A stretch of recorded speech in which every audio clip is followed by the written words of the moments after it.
تکلیف کیا ہے یہ تو صرف وہی جانتے ہیں جنہوں نے اپنی محبت کو پانے کے لیے نہ جانے کتنی راتوں کو تنہائی میں بیٹھ کے اللہ کو پکارا، فریاد کی۔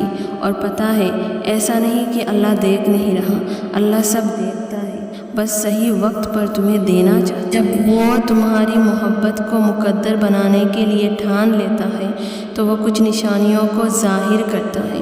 وہ کون سی نشانیات ہیں جنہیں یہ ظاہر کرتی ہیں کہ اللہ تمہاری پسندیدہ چیز کو تمہارا مقدر بنانے والا ہے؟ پہلی نشانی صبر۔ اللہ تمہارے دل میں صبر ڈال دیتا ہے، ایسا صبر جب تمہارے آنکھوں کے سامنے تمہارا پسندیدہ شخص تم سے زیادہ کسی اور کو اہمیت دیتا ہے اور تم آنکھیں بند کر کے سہ جاتے ہو۔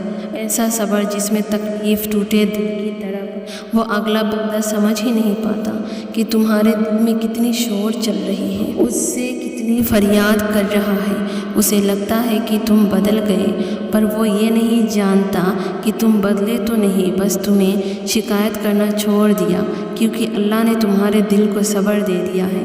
تم اپنے سارے باتیں اللہ کو اب سنانے لگ گئے۔ یہ وہ علامات ہیں جب اللہ تمہیں سننا چاہتا ہے، اس انسان سے زیادہ تم سے محبت کرتا ہے۔ اسے بہترین بنانے کے لیے تمہارے دل کو اس رب نے صبر دے دیا ہے۔ جب ایسا صبر آ جائے تو سمجھ جانا وہ انسان بہترین بننے کی سفر میں ہے، اسے ٹھوکر ملنی ہے۔ ٹھوکر کھاتے کھاتے وہ بہترین بن جائے گا اور جلد ہی اسے تمہاری مقدر میں لکھ دیا جائے گا۔ دوسری نشانی ہے، اگر تم یہ محسوس کرنے لگو تمہارا دل گھٹن اور تکلیف سے آہستہ آہستہ آزاد ہو رہا ہے، تمہارے دل ایک دم سے پرسکون ہو جاتا ہے، جو تمہارے دل میں جینے کی ایک نئی وجہ پیدا کر دیتا ہے۔ تمہیں اب شکایت نہیں رہتی، بس دل پرسکون ہو جاتا ہے اور تم رب سے جڑنے لگتے ہو، تو سمجھ جانا اللہ بہت جلد خوش قسمتی کے دروازے تم پر کھولنے والا ہے۔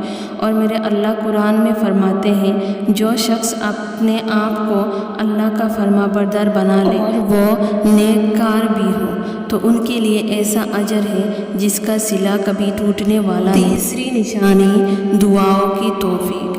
ایسا نہیں کہ تم صرف نماز کے بعد ہی دعا کر رہے ہو، اب تم ہر لمحہ اٹھتے بیٹھتے جاگتے سونے کے وقت بس دل ہی دل میں دعائیں کرنے لگتے ہو۔